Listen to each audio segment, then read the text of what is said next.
Well, Eric, today is the final episode in our greatest biography series. Oh boy, bud. There's a little pressure on this one. I mean, if you're going to do a little countdown thing like we've been doing, you better... In fact, we probably should have hid the book. Oh, you still could. Before they see it. Yeah. Of course, they could also fast forward and hear what it is. Before we actually dive into the number one, we wanted to bring up some honorable mentions. Because as we mentioned on the very first episode, when we were trying to figure out, okay, how are we ranking the greatest biographies?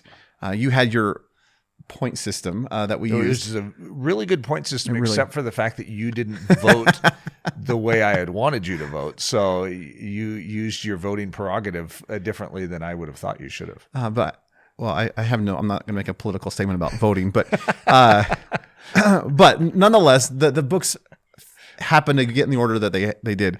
But we at least wanted to mention a few honorable mentions. In other words, they were on the list, but they just didn't rank up in the top 7. Yeah. And I'm just going to list them really quick. And if you have any maybe thoughts of mentioning any of them particularly. But we had David Wilkerson's Crossing the Switchblade. Yes. Don Richardson's Peace Child. Mm-hmm. Keith Green's No Compromise. Hudson Taylor's Spiritual Secret. Richard Wormbrandt's Tortured for Christ. George Mueller's Autobiography. And Oswald Chambers' Abandoned to God. I mean, those are good. I look at those books, I'm like, wow, how did they not make the list? Oh. But it's not that they're not good enough. They are phenomenal biographies. They just didn't make our top 7. Anything you want to say about those? Well, each one of them could be an episode. That's what's dangerous about, when you start getting us on books. And I mean, my life was changed by No Compromise, the story of Keith Green. And so that changed my life. So people could be mad that didn't even make the list. But I didn't put that in my top. I don't even think when I was voting, I didn't put it in my top 8. If I'd said impact, it would have had to be right near the top because it changed my life. But as far as quality of a book and what I am going to get out of it, I would say it's still an extraordinary book. But you and I didn't even argue on this one. For both of us, this book is our number one book, which is a pretty cool thing. I think number 2. Yep. Last week was, and I think number 3. And number 3, I think we're in agreement. Our top 3 are, which is lockstep. That's pretty cool that you and I could land that. It's when it gets into 4, 5, 6, and 7, and 8 that we start to go a little funny. Well, and before we even get into God Smuggler, we're going to make, for those who are interested in okay, what else is on your list of just great biographies to read, we're going to make a PDF available in the show notes where you can just download some just our all-time favorite. They're not going to be in order, but just some of our all-time favorite Christian biographies that if you're just looking for more of this kind of material that have just impacted us, we'll just make that available. But here's number 1. This is good. It's Brother Andrew's God Smuggler. Do you want to give a quick overview of the book for those who haven't read it? Brother Andrew is... just a young man in Holland, and World War II is going to start, which sounds like I'm repeating. Yeah, like a lot of our books apparently are World War II. It is funny because it is Evidence Not Seen is a World War II. Reese Howells was World War II. So it is Hiding Place, Train for the Lord. Yeah, that is interesting how many of those center around that.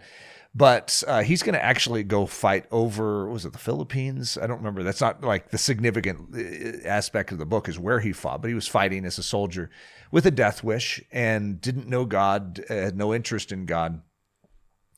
And he's going to encounter God. And when Brother Andrew encounters God, that's not his real name. That was his code name because of what he's going to end up getting into in his life, which turns out to be Bible smuggling. But the course of his life is very moving to me. And it's sort of like a Reese Howells type of storyline where you're watching God start with a young man and turn him into malleable clay and break him and then rebuild him into one of the most mighty men I have ever seen in the modern era. And if not the most mighty man in the modern era. And one of the tough things is he just passed away a few weeks ago.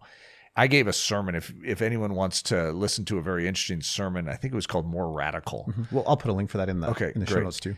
And this book, I think about how many ways this book has impacted my life personally, my marriage, this environment of Ellerslie, and I'm sure you could give your list too, but there's actually quite a few major things about our life, our ministry, that are impacted by this book. And one of my favorite just realities of this book is you see a man who is once God grabbed a hold of him and he grabbed a hold of God, he's a picture of all-in Christianity is how I describe it. It is the very thing that I esteem, which I think is why it ranks as number one on our list, which is why it's so impacted Ellerslie. but you just see this man who, when he has nothing, trusts his God. When he's doing the most daring adventures, he trusts his God. And you just see this reality of God. I think I mentioned this earlier in this series, but there's that great quote often attributed to D.L. Moody, but he heard Henry Varley say, the world has yet to see what God can do with a man fully yielded to him. And D.L. Moody sought to be that man. And I would even say, I read a book like God's Smuggler. I'm like, wow, what God can do through a man fully yielded. And yet this isn't even the pinnacle. So I just love that aggressive, audacious trust to be all in on God. Well, the impact on Daily Thunder, which I think should at least be mentioned, even if it's not the biggest impact out of the book for both of us, it's an impact. And it actually impacts the fact that we're here right now. Right. When we were deciding to do Daily Thunder, it was based on a premise point out of God's Smuggler. In fact, we used to reference that. In fact, if you can go back and even hear the first Daily Thunder episode, my guess is we would have referenced it. That's just a guess. I can't remember. Well, I know if you look at which ones fall on the Sunday, we mentioned it multiple times on the Sundays because we were having to do it. That's true, because we were coming in Sunday morning, and it would oftentimes be an empty church, and you would be in the back, or if it was you, then I would hear record it, run up, do it, and then come back in. And so, but there's a scene in this where Brother Andrew is in his training season, right before he's going to go through a school, which sounds very similar to Ellerslie, right? And he's staying with this older businessman who is working in a homeless shelter. And he goes to the older man, takes him with him during the day because Brother Andrew's living with him, and takes him with him that day and sets up chairs, for some kind of like meeting, some kind of teaching, revival meeting type of a thing for these homeless people. And no one shows up. And the man gets up, this businessman gets up and preaches. And Brother Andrew's looking around like, am I the loony here? I mean, he's preaching to empty chairs. And so he sort of talks about that with this guy afterwards, like, so no one was there to hear it. And in a sense, and I am going to paraphrase here, but it's just like, preaching is never wasted. When you preach the truth in this realm, it matters. And because you're upholding the truth, and it's like someone's listening. It's sort of like his concept. It's like God works with obedience and truth. And so they're on their way home, and they run into a homeless man. And this businessman just starts from where he finished the sermon, sort of like, and as I was saying, and leads this man to Christ. And Brother Andrew is watching this, and he's seen the impact of his willingness to preach to empty chairs. And then God continues this message, almost like he took that message and stuck it in this homeless man's heart and prepped him to receive the next chapter of it on the way home. And that's always, it impacted Brother Andrew for his life, but it also impacted us to say, let's let the truth fly in our generation. Let's just every day get up and let's preach truth, even if there's no one in the room. Now, of course, we were capturing the audio of it and then sending that all over the globe. But it was our resolve to let's preach truth, even if no one was present and even if no one listened to it in the podcast, because our motivation is to bring glory to Jesus Christ daily and exercise our soul in proclaiming truth. And that's how Daily Thunder started. And it's crazy to think we're nearly at 1,000 episodes. It is amazing. And we have wondered if we should have called it Daily Thunder many times. Which is why, like in seasons like this, we're doing 3 days a week, which is not daily. Yeah. We called things scattered thunderstorms over the season, but it's that heart of just that constant proclamation of truth to the world. But this had a huge impact on that. Any other key impact points? Or I unfortunately I have quite a few. Anything else you want to share? Maybe I think another one that would be important to share is his life verse for going behind the Iron Curtain into communist territory, very dark, and he wanted to serve the church, to wash the feet of the church, to strengthen the church. And it came from a passage, Revelation 3:2, I believe it was, to the church at Sardis, where Jesus says to strengthen that which remains before it dies. And I would say the big picture vision of Ellerslie is Revelation 3:2. It's the commission of Christ to the church at Sardis to strengthen that which remains before it dies. We see the church dimming. We see the church flagging, and it's like a defibrillator, one of those electric jolt machines that hangs on the walls in like department stores or grocery stores. Someone has a heart attack, you take that off the shelf, you stick it on their chest and zap them. That's Ellerslie. We're a defibrillator. And that again comes from this book. We've been greatly influenced in our thinking to say, that's exactly what we're doing. He was strengthening the church behind the Iron Curtain. We're strengthening a church that doesn't even realize they're behind an Iron Curtain right now. We're dying here in America, and we need a jolt of truth, a jolt of the Holy Spirit in us to awaken us from our slumber, it's like our death slumber. So again, there's a lot of layers for that I could keep unpacking, but those are two big ones for us. Daily Thunder and Ellerslie are both based on premise points that came out of this book. I so love this book. One of my favorite things about Brother Andrew's life is, and I feel like I say this for almost all these characters, I think it's just like, why? There's something about them as a picture of radical Christianity and radical faith. Mm-hmm. And I think it's because in our generation, there's not easy people just to point to be like, yeah, it's like all these dead people, but I love Brother Andrew's willingness to go to the places that are not easy. Yeah. I mean, technically after this book, because he'd been smuggling the Bibles in behind the Iron Curtain, well, the book is written and everyone knows who he is now. Mm. So instead of, letting it get to his head, he's like, okay, what's the next toughest place? And he literally turned his gaze upon the Middle East. And I just, whatever that aggressive Christianity is, whatever that audacious, bold faith in God, to say, okay, well, if God's calling me, he will equip me. God is a God of provision. Mm-hmm. So if I'm smuggling Bibles across the Iron Curtain and the troops are about to search my car, Lord, blind them so they just can't see the Bible that's sitting on the seat next to me.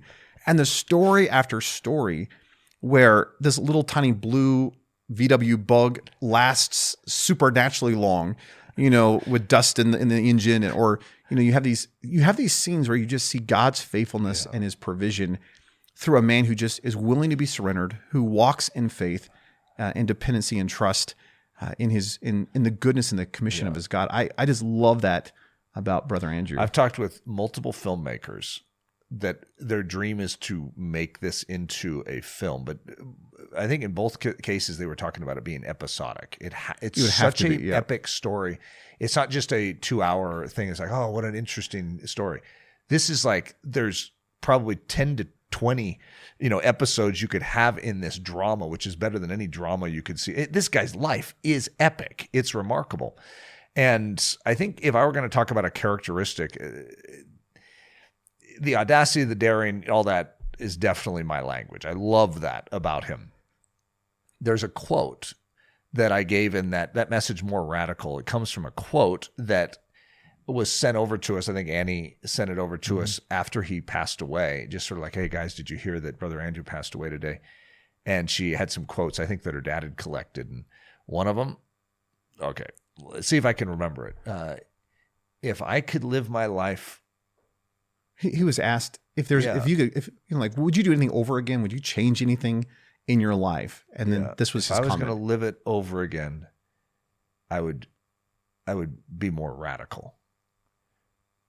And I don't know how everyone else feels about that quote, but when you see probably the most radical man I've ever witnessed in my life say that if he could live life over again, he would be more radical. I think we need to recalibrate what we deem fully for Jesus. Yep. And I love that. That's the Elisha audacity to say to Elijah, I want a double portion of whatever you have. And we're all looking around going, you're talking to Elijah. I don't even think a double portion could exist. And yet, that's what he wanted. He wanted not just what Elijah had, he wanted double of it. And that's Brother Andrew. He's a very precious man. And his passing, I felt it deeply. Just knowing someone like that is alive is cherished. It's just like, and so when these pillars pass on, it is hard because we just don't have them anymore. Which I do think is a good commission for all of us who are listening, that we need these kind of people in this generation. We need Corrie ten Booms and Darlene Deiblers and Reese Howells and, George Mueller's and Brother Andrews in this generation. Yeah. And I think one of the things I've appreciated about walking through this greatest biography series is just that reminder that, you know what, this isn't just for yesteryear. Mm-hmm. It wasn't that God did great things in the ancient days. He actually wants to do something great today. Yeah. And maybe if I can just expound upon just that more radical, the commission I keep hearing in my soul thundering is just, okay, well then who's going to do it in this generation? Yeah. And I would almost commission all of us who are listening, well, what's stopping us? Yeah. In other words, let us rise up and be the men and women in this generation that show forth the glory of God, who speak boldly the truth of Jesus Christ and walk in a humility, but a dependency on the strong arm of their God, regardless of where culture goes. Yeah. And just even as a appreciation, I really love the fact that you, being with some gray hair now, are leading that, at least in our little world here. I so appreciate your stand for the gospel and your willingness to risk it all. And we're doing it from Little Windsor, Colorado, but yet the impact of that is felt worldwide. And I really appreciate just your willingness to, even though there's no biography written of you yet, I appreciate the fact that you're willing to be that more radical. Well, thanks. I definitely feel so much smaller than what we're talking about here. And I would echo the same thing back, Nathan. I think that's one of the bonding points we have with the team here is we all know, we all appreciate and esteem the same things. And the reason we appreciate these types of books is not just so that we can, philosophize about them, right, but so that we can live lives that aren't the same, but are of the same ilk. Yep. And so it's exciting to live in the hour in which we live. Amen. Well, again, we'll put links for all the books and then just a list of our, maybe not a complete list, but some of our all-time favorites. So if you're interested in diving even more beyond what we've talked about in this series, we'd highly encourage you to pursue Jesus Christ and just be encouraged by some of these great saints that have gone before us. Amen.